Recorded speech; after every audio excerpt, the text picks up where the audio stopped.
Lonnie asked me to go ahead and start.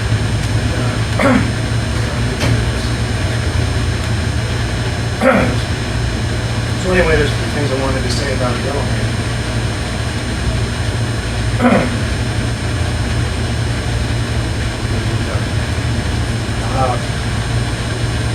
It all started for me back in 1973. And that particular summer, I was working for the Boy Scouts of America at Camp Wiki, Boy Scout camp up near Rim Country near Coles Ranch. And during that particular summer, I bought myself a black powder rifle. It was a 50 caliber flintlock half-stock pocket. And so I had my first gun because I've always wanted a black powder rifle. And ever since the day I was born, I had an interest in the outdoors, the wilderness, the American frontiersmen, and of course the weapons that they carried. And so in 1973, I bought that first gun. Shortly after that, I went to see somebody who also at that time was a volunteer for the Boy Scouts of America, and that was Calico, back here in the middle. And Calico kind of got me started on learning how to shoot black powder and started to keep my interest that much more about becoming a mountain man. Well, it wasn't shortly after that, after my introduction to black powder shooting, that I went on a hike. I took a solo hike up in the Bradshaw Mountains, because I at that time was an active modern hiker and hiked all over the country. And on that particular day, I was taking a day hike. And I was hiking up in the Bradshaw Mountains, and I hiked about 5 miles. And after hiking 5 miles, I found this beautiful spot that kind of overlooked the valley out in front of me. And so I sat down. I was leaning up against a ponderosa pine tree, and I pulled out of my day pack a can of sardines. I opened up that can of sardines and started to eat them. It's the only time I usually eat sardines is when I'm not around my wife. So I love it. So I don't like to take sardines. Like Yellowhead used to take Spam. That's another story. Well, anyway, I'm leaning up against this tree and I'm looking out over this vast valley and thinking, boy, I am the only person in this wilderness for miles and miles around. Just what a beautiful place it was. And then all of a sudden, over my left-hand shoulder, right there, a rifle barrel came right down over my shoulder. And I swung around. That's what I saw. It was Yellowhead. I'd never seen him before, never heard of him before, but there he was, this tall guy in plaid and buckskins.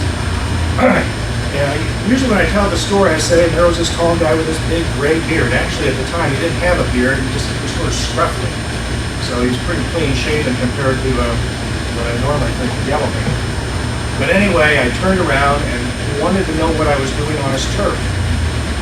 And I apologized and told him I didn't realize that I was trespassing, that I would leave as soon as I could. And I looked at the gun. It was a pretty big gun. I argued with him.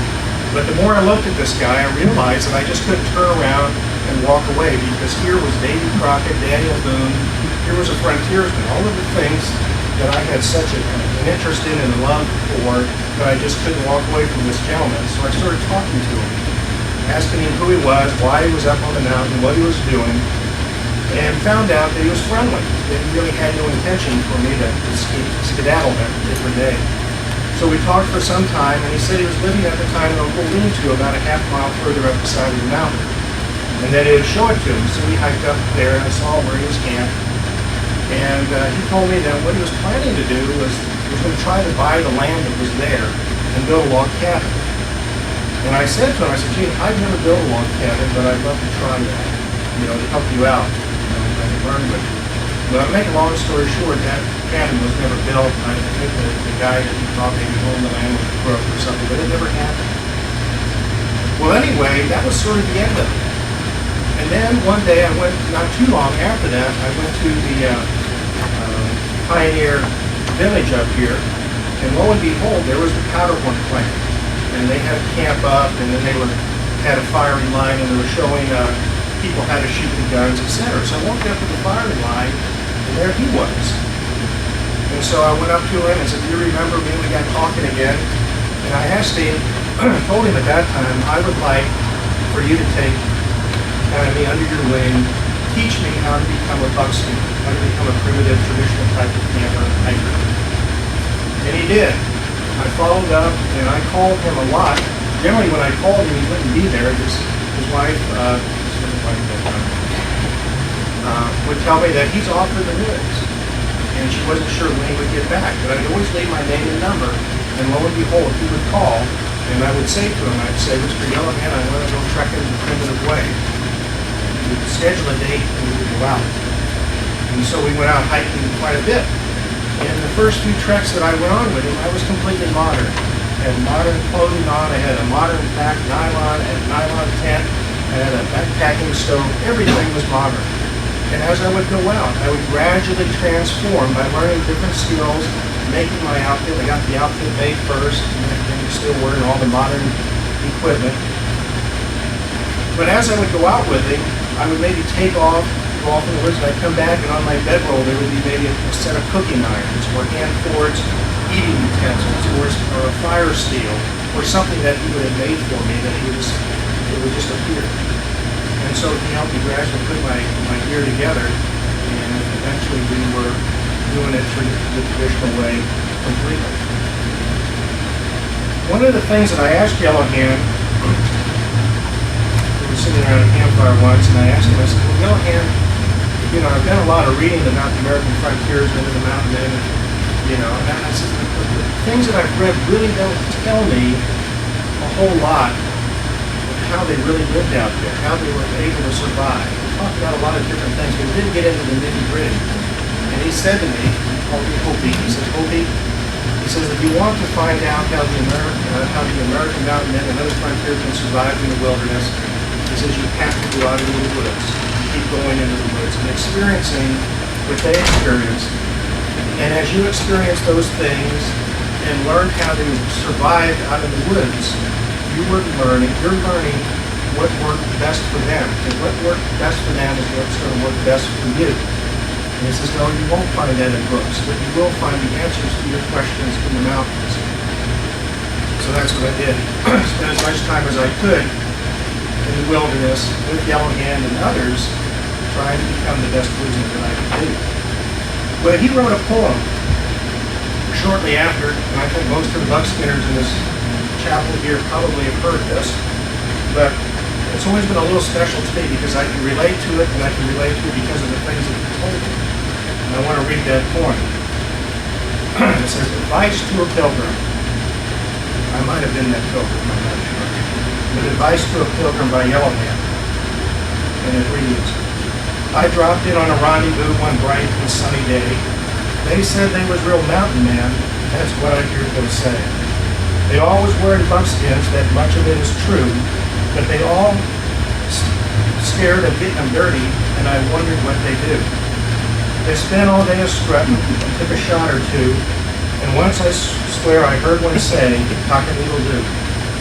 If you're going to be a mountain man, like all these fine gents, then take up playing tiddlywinks, your time be better spent.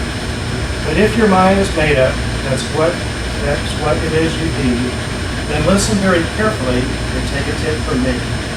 Don't hang around them rendezvous and take in all that talk. Get out there in the woods, boy, and take yourself a walk. Get up there in the mountains, like the trappers did of old, and learn the ways like they did, and most of all, be bold. When the snow starts flying, take shelter in a cave, or make yourself a lean-to of branches, sticks, and staves.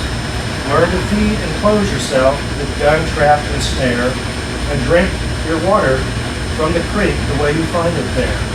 You'll be more of a mountain man than all those fancy Dans who only eat at restaurants or from a new tin can.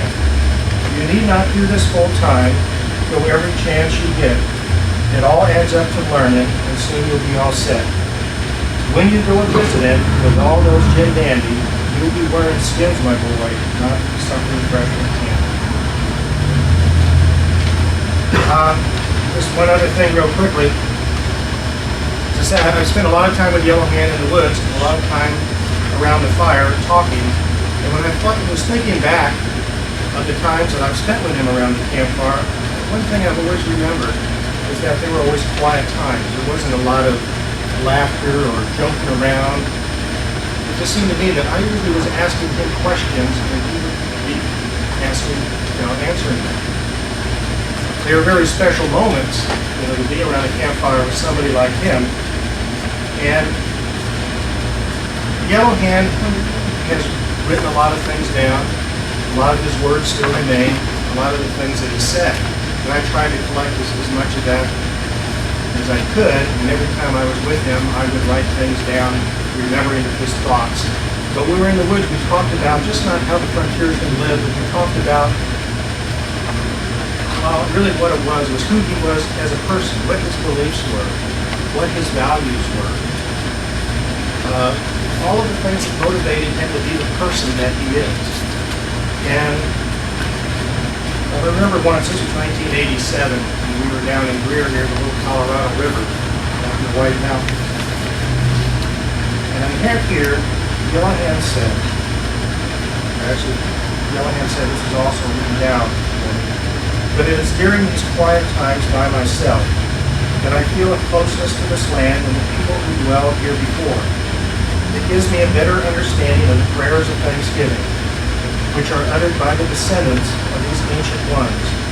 They do not ask favors, but merely thank God for allowing them to enjoy the pleasure of being alive and for providing food to feed the family through one more day. It is a land of abundance, just as it was created, capable of sustaining life. It does not require being altered or destroyed. In Yellowhand's early days, he lived alone for a while in the Superstition Mountains, trying to learn how the ancient peoples, the Indians here lived. And so he went into those mountains, had a camp, and lived there for some time, living just as the Indians did. But anyway, after we talked about that, his feelings, I wrote, I could not help but think what an unusual person Yellowhand is. As they say, they broke the mold when he was born. But he is without question one of the finest human beings I've ever met. With only a limited education, he is well-read and one of the worldliest people I know. You can speak to him about current world events or how to flint-knack a primitive arrowhead. He was also the kind of person who always has time to spend with those who want or need his advice or counsel. He is a giving person who knows how to give and not take. He is honest to the bone, and I don't think I've ever heard him tell a lie, even when telling a tall tale. I know because he's told me so. But in the woods, he is at his best. He is in his true element. He is a master woodsman and a true son of the wilderness.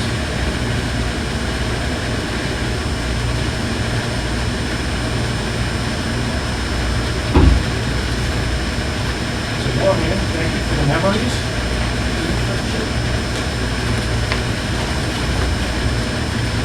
I guess if anybody else has anything to say, go on.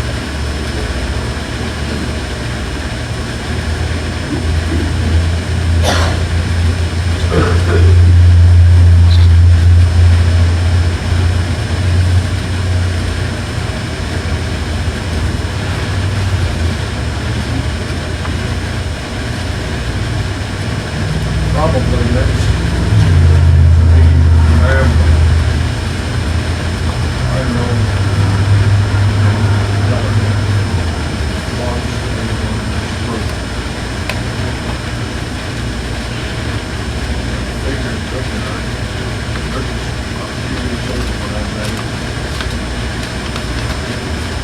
took a neophyte, a Nimrod, of his first Muslim rifle. Didn't put me down about the way I came out there. We had a shooting range up North Mountain Park, where one got the heroes. Just guided. It wasn't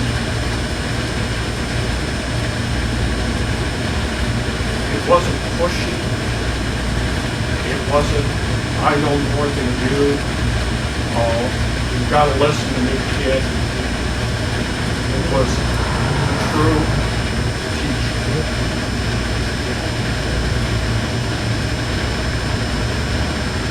He came, almost a member of our family.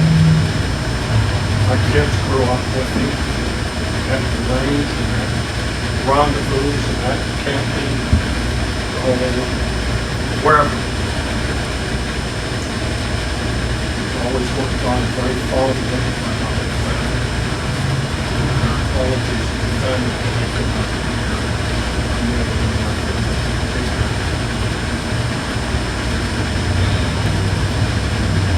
He was a true friend.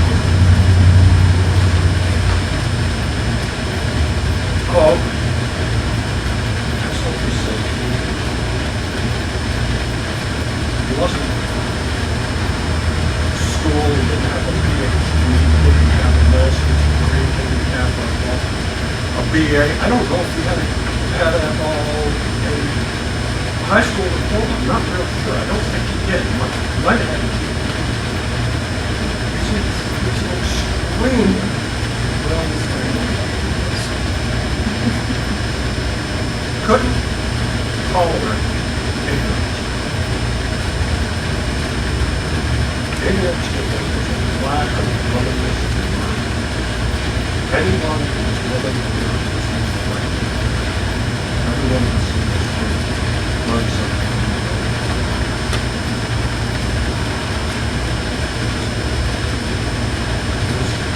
That true friend, which you very, very seldom find in life. I remember when he took over the blacksmith shop on Pioneer. He had one heck of a daunting task. Clean that place up. It was a wreck.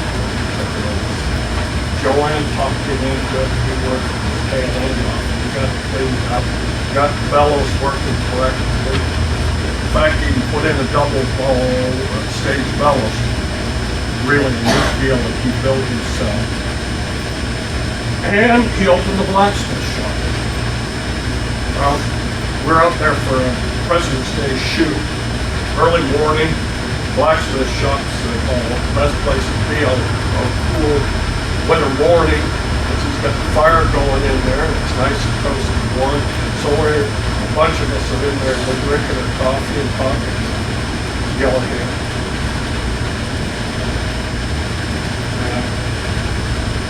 Park opens, and in comes this Flatlander filled with snowbird, and he proceeds to start talking to Yellowhead. And Yellowhead's talking with him, and just told about his business, what he was doing, working a piece of iron in there, and every now and then he'd pull it out, and he'd tap a little bit more on it, hammer it into shape. This guy is going on and on about blacksmithing being a lost art. And the forge welding is a lost art. I mean, this goes on. And it was just a little bit, you begin to wonder what Yellowhead's going to do. Is he going to throw him out on his ear or what? He just keeps on. He's got that easy going demeanor about him and talking to the guy the whole time. See him throw that piece of iron into borax a couple of times, and he's got one heck of a cold flux. And he put it back in the fire. Pretty soon he bent a loop on it, put it back in the fire, got a talk, put it back in the borax, and another good coat of borax on it, put it back in the tire. Got it just perfect chair. And this guy is going on, his mouth is going nothing, not knowing how. Go ahead and stop. Yes, sir. Put that piece of iron on the fire, stuck it up on top of the head, ripped his hammer. He hit it one time, it was like the 4th of July. The sparks flew, that man shot. Jaw hit the floor. He looked, he got this. The only thing I can say is defeated look on his face. Just totally crestfallen. Just walked out and right out the gate. And that's the way you want to think. That was the way he was. That said, intolerance of ignorance. If you're going to show me that you're ignorant, I'm going to show you just how ignorant you really are. But if you're going to show me that you want to learn, then come along with me. Our immigrant wilderness. I think I got part of that first trek in the Mizraim.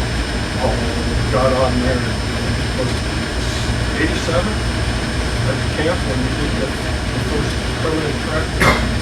Got in and it was early in that. I don't remember exactly when it was. I took over from Yeller Hand at the Black Powder outpost. I took over from Yeller Hand at the Black Powder outpost, and I had one extra pair of shoes. I stayed there for 10 years. I told the stories. Stories of Yeller Hand and the days when we traveled the country together. And of the days to come.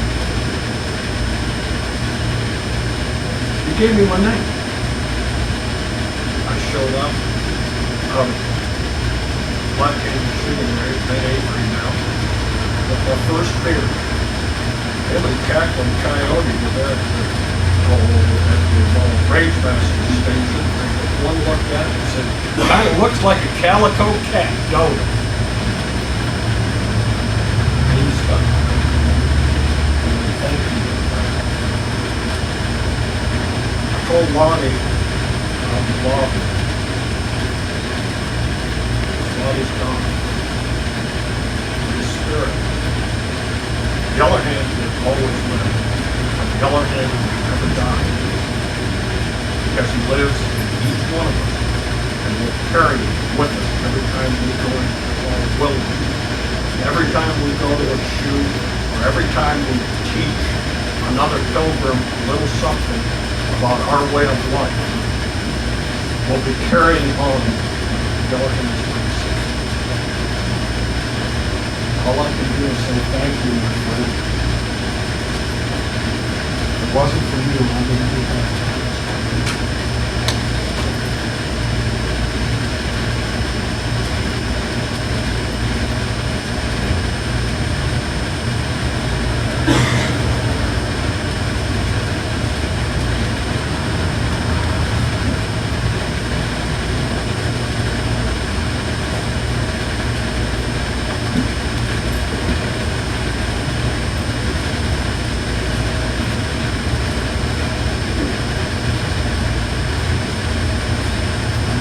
Also, what he's done for me and what he's taught me, more than anything, what he's taught my kids. I have 2 daughters, I adored 2 sons. And that Calico at Don's Trail, he used to help me remember.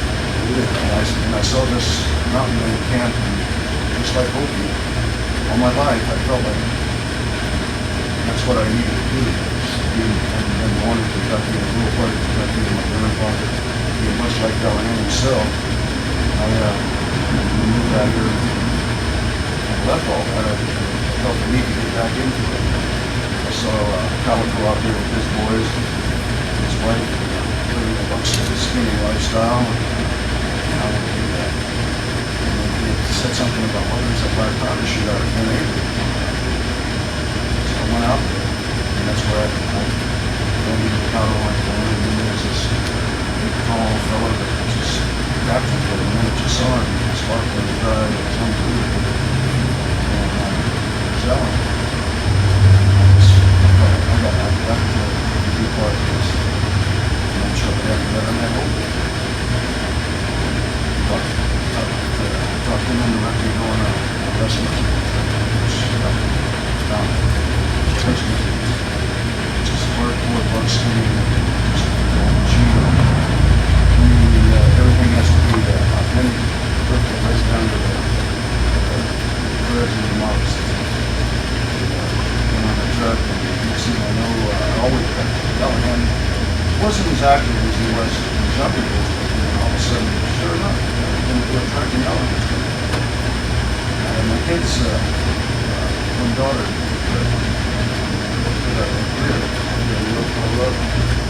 Lindsay, Callahan, she was fascinated. Still talks about it to this day. One of the times I think the Callahan he was ultimate teacher. It was so natural to him that he didn't feel like he was being lectured, and he was just absorbed by everything he was saying. And I remember how the little kids rendezvous when we'd walk down the field for a cup of coffee or something, and the little kids would be going around the one time in particular, there was a bunch of little kids around him, old Hattie, and asking him questions how to do this, how to do that. One of them kept saying he wanted to see what it was, see the fire built, not to steal, but wanted to steal the fire built. And I was, well, yeah, directly after a while, I'll do that. And then they kept bothering me. We just stand right there in a bare spot, just a piece of ground and some rocks, and he stopped and does it. Finally, he sits down. He said, all right, then you go get me some string, hand me that piece of wood over there, and he had a reach, 16-foot reach. Just sitting there. He's gathering up stuff, and next thing you know, he's got a little pile of makers for a fire, and somebody brought in a string, and another kid he had somebody go find a little, he said something like a shot glass or a small cup, and he found a small cup. And then about 10 minutes, 10, 15 minutes after he said, not even that long, just instant, he's got a fireball, and he builds a fire. It's just the stuff that he just grabbed right there. It was amazing. It's one of those things that you have to see it. It's just important. Modern society as we know it now. One thing about yelling, the whole world lived his lifestyle like that. No ways, he didn't believe in throwing things away. Everything needed to be used over and over.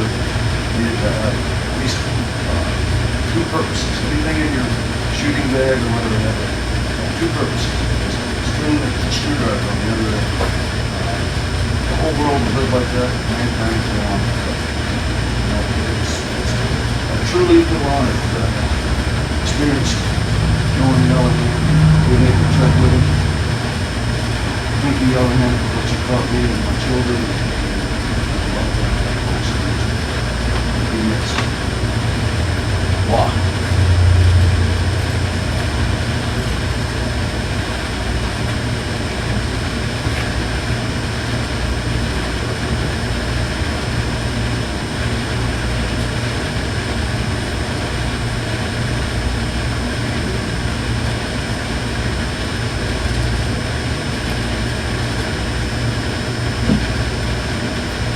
My wife and I moved up to Snowflake 10 years ago.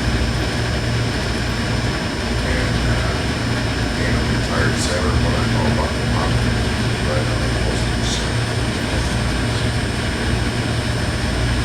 So we went to the farmer's market at Snowflake at the time, and they closed off the street on a Saturday. Everybody brought the produce.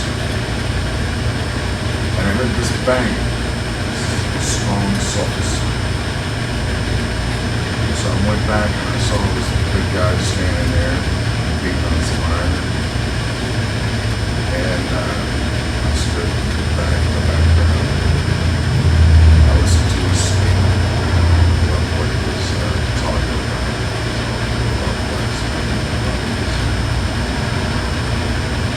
And the other visitors left, when I walked on up and talked to him a little bit, he says, would you like to learn? I've been called crafty in my days, but I've never been able to do anything crafty. And he was so at ease and so good standing there. And he would take that iron and just do almost miracles. And I talked to him, and he says, okay, I'll tell you what, you either pay me money to go to my school, or you come to work at the museum for so many days. It's fun at the school. And being the fruitful person I am, I said, I'll come and work there. He said, okay, we're going to start in 3 weeks. I want you to take this hammer, 3-pound blacksmith hammer. And he says, I want you to go home and draw a circle in the dirt and hit it for 20 minutes twice a day.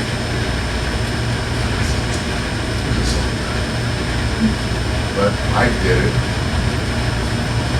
And I went back, and I gotta admit, my arms did tighten up. I went back, he was still not working to the end. And I have never seen anybody take hot iron like that. And I've known welders most of my life. That you can just kick it out of the bowl. One thing I have to say about Dale, he never had too many irons in the fire. They all were. And so after I did my obligated time here at the museum after school, I continued on for a few years working there. And he had a code of conduct that was really outstanding. We were both retired military and in the Army. And he never let that get in the way. The only thing he wanted to do was work that shop, go on his rendezvous, and big trip. I think that was his last big trip, wasn't it? Yeah. And he was just a good man. No, that's not right. He is a good man. He will always be his man. I told him and Lonnie one day when we were just closing the blacksmith shop. Dale, I'm going to tell you something I've never told another man in my life. I said, if I had an older brother, I would like him to be just like you.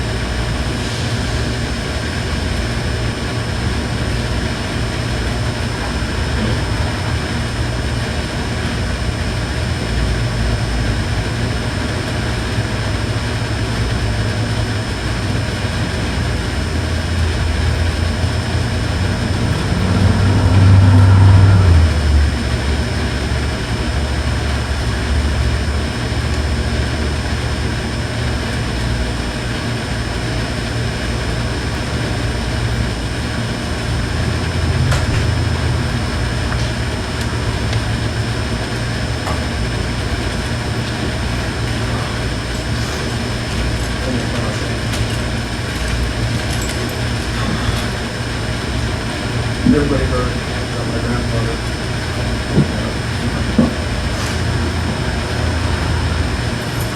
But I was really ill. I was going on so fully full of things. So I'll talk about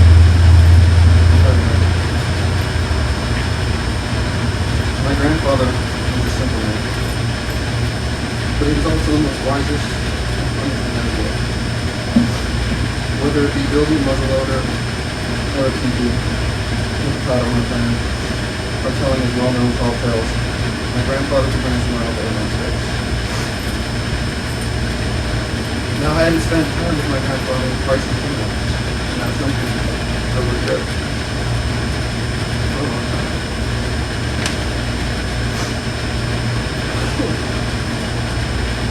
But to me, he was going to live forever.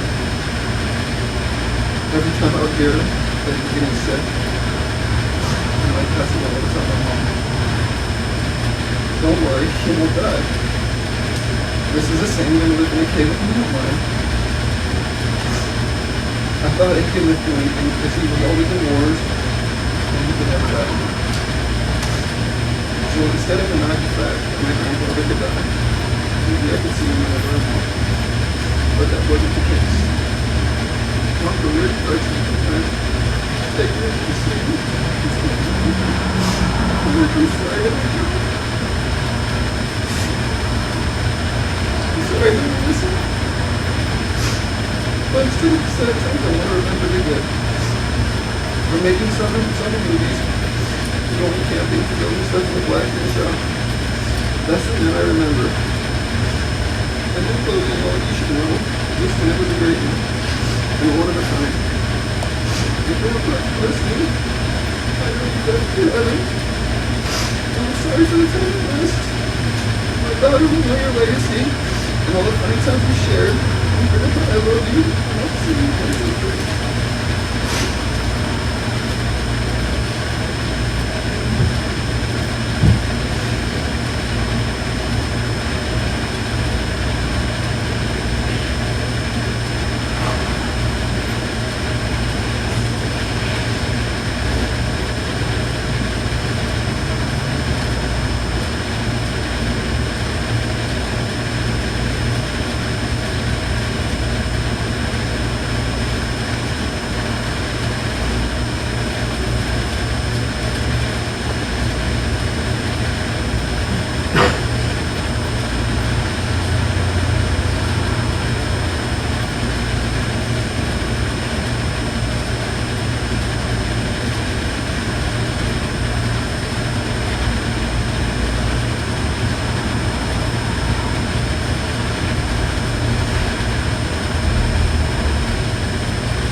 Heavenly Father, Great Spirit, receive our brother, our hope. Giving all the things that he has wanted to do.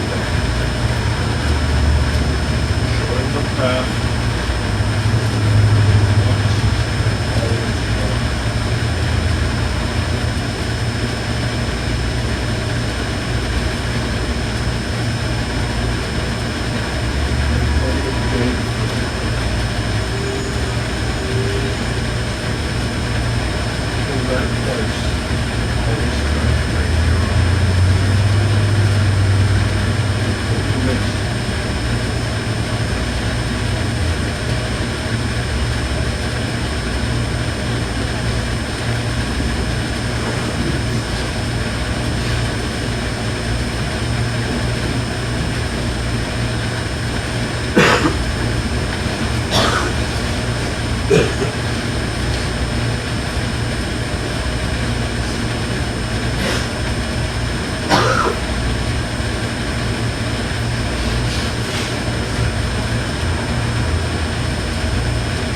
Bill and I were raised together. We were kids. You didn't come by this stuff later. We did it when we were 10 years old.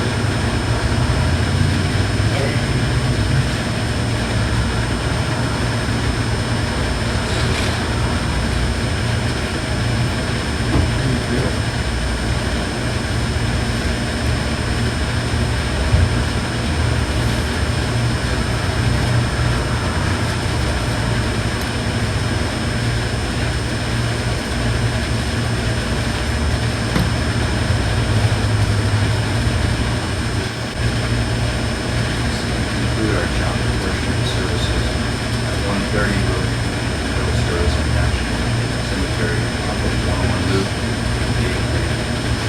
We appreciate it all you show up and understand.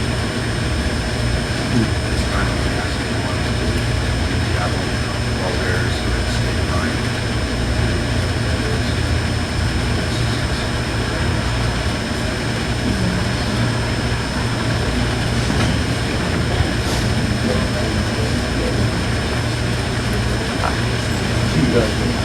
There's going to be a reception afterwards, and there is a map on the outside table by the host window.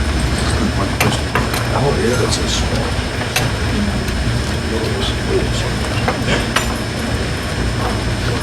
I'm gonna have to go off to Okay. You going on Take it easy. cemetery? No, I gotta go home. You take it easy here. I'm out of whiskey. This whiskey's dry. Okay. Well, if Thelma was here, she could fill it for you, but she didn't show up. Well, I'll just have to go. See She's you guys probably later. out there. Okay. They have a picture for you. Last time we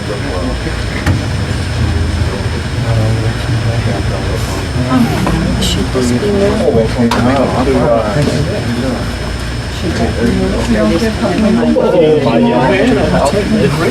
No, this was the rendezvous.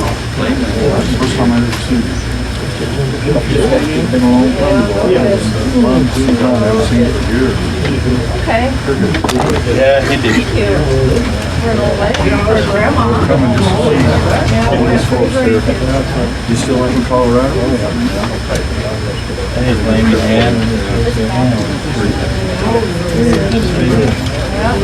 Looking good.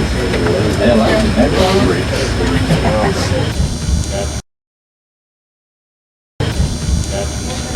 This here is the color guard and the rifle salute preparing for Dale's funeral.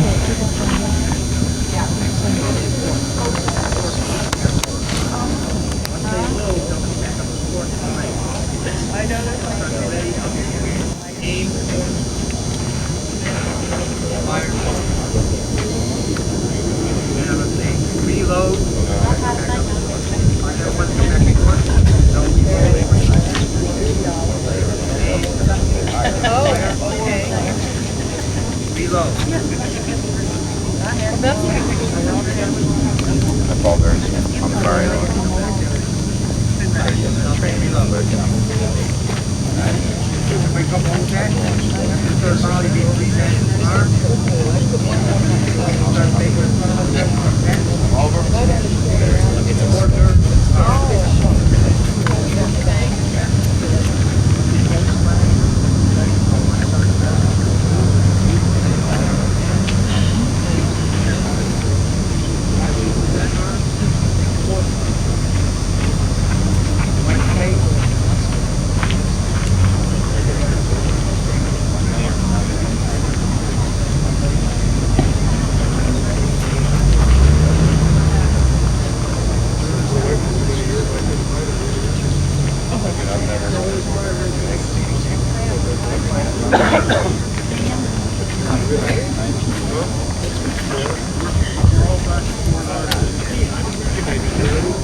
Stay here.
Ladies and gentlemen, in a few moments there will be a loud report from the rifle party. If you have sensitive ears, you might want to block your ears, or if you have small children with you, you might want to block their ears.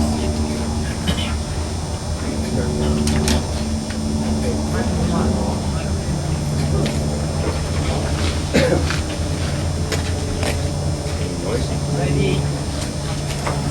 Report.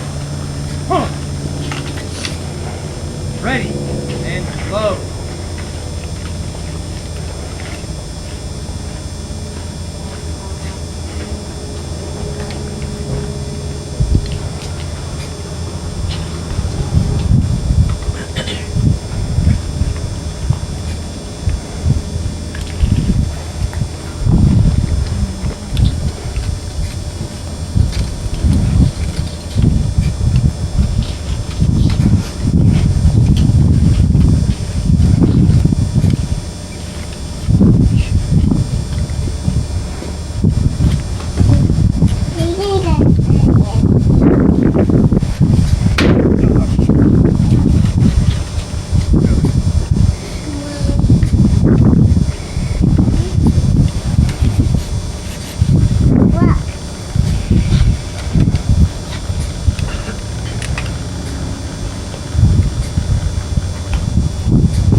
Aim.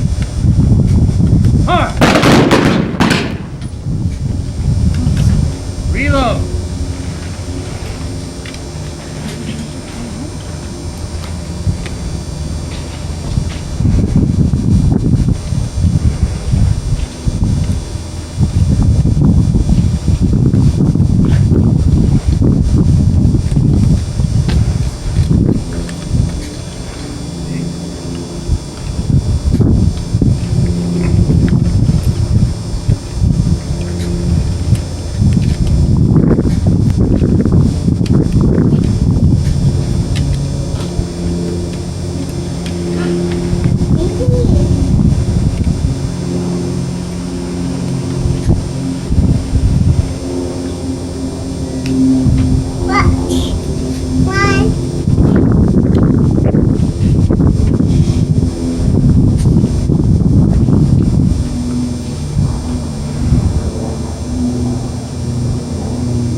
Aim.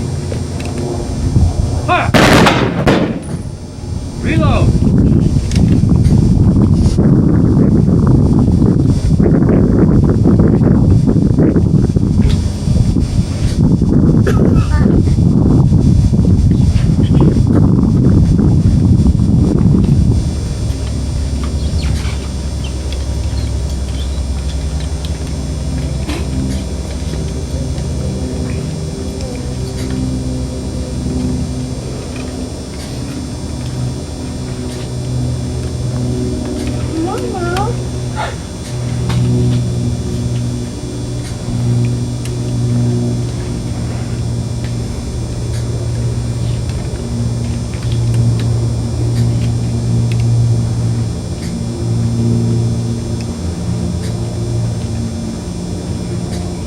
Aim. Huh. Freeze it. Huh.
Or, sir.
Family, I'd like to thank all of you for coming out and showing your love and affection to Bonnie and the rest of the immediate family. At this time, it does conclude our graveside portion of the service. Take care and drive safe. Thank you very much.